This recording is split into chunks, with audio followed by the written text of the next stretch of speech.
Hello everyone. इस video में हम बात करेंगे कि माननीय अपर मुख्य सचिव के पाठक जी के वापस आने के बाद उनके द्वारा लिए गए तबातोड़ एक्शंस की। तो यहाँ पे आप एक नोटिस देख पा रहे होंगे जिसका विषय है शीतलहर इत्यादि कारणों से सरकारी विद्यालयों को बंद करने के संबंध में।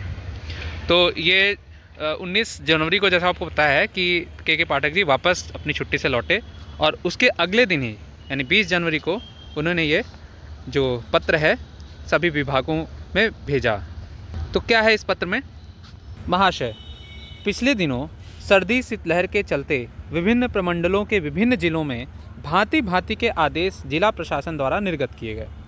इन आदेशों को देखने से यह प्रतीत होता है कि ये आदेश धारा 144 के तहत किए गए हैं।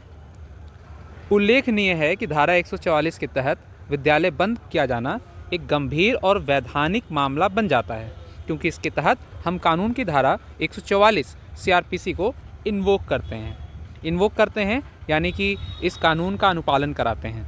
दूसरे बिंदु में हम पढ़ते हैं, जब हम कानून की धारा 144 सीआरपीसी इत्यादि को इन्वोक करते हैं तो हमें यह ख्याल रखना चाहिए कि उसके तहत पारित आदेश जुडिशियल स्क्रूटनी पर खरा उतरे। यह भी उल्लेखनीय है कि judicial order must stand the muster of equity, यानी कि न्यायिक आदेश समान परिस्थिति में सभी पर समान रूप से लागू होना चाहिए। ठीक है, यहाँ समानता की बात क्यों कर रहे हैं? क्योंकि छुट्टियाँ केवल विद्यालयों में हुई, तो विद्यालयों में छुट्टियाँ क्यों हुई, केवल बाकी संस्थानों में क्यों नहीं हुई? किंतु जिला दंडाधिकारियों ने जिस तरह का आदेश धारा 144 में पारित किया है उसमें केवल विद्यालयों को ही बंद किया गया है, किंतु अन्य संस्थानों मामलों का जिक्र नहीं किया गया है। उदाहरण के लिए जिले के कोचिंग संस्थानों, सिनेमा हॉल, मॉल, दुकानें, व्यावसायिक संस्थानों इत्यादि की गतिविधियों अथवा समयावधि को नियंत्रित किया गया है।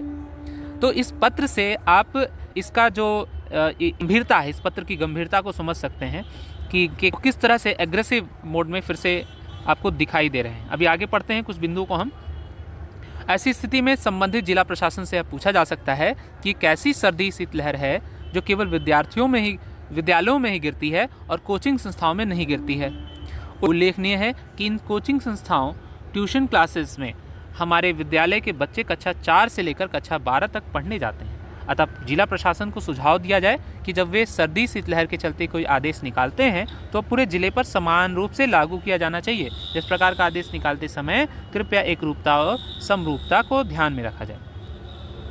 उपरोक्त के आलोक में अनुरोध है कि पिछले दिनों आपके क्षेत्रांतर्गत इस प्रकार का आदेश जहां भी निकला है उसे वापस लिया जाए। यानी कि जितने भी विद्यालयों में कई विद्यालयों में छुट्टियां 22 तक एक्सटेंड कर दी गई थी क्लास ईयर तक के लिए, तो उसको वापस लिया जाना चाहिए। और जहां तक इसको हाईलाइट किया गया है, जहां तक सरकारी विद्यालयों का सवाल है, इस विभाग ने इन विद्यालयों की समयावधि 9 AM से 5 PM तय कर रखी है। इस समयावधि को बदलने के संबंध में कोई भी आदेश निकालने के पहले शिक्षा विभाग की पूर्वानुमति अवश्य प्राप्त कर ली जाए। बात बात पर विद्यालयों को बंद रखने की परंपरा पर रोक लगनी चाहिए। तो ये एक बहुत ही कड़े स्वर में इन्होंने इस बात को कहा है कि जो छुट्टियां बीच में आपको मिल रही हैं वो छुट्टियां बंद होनी चाहिए।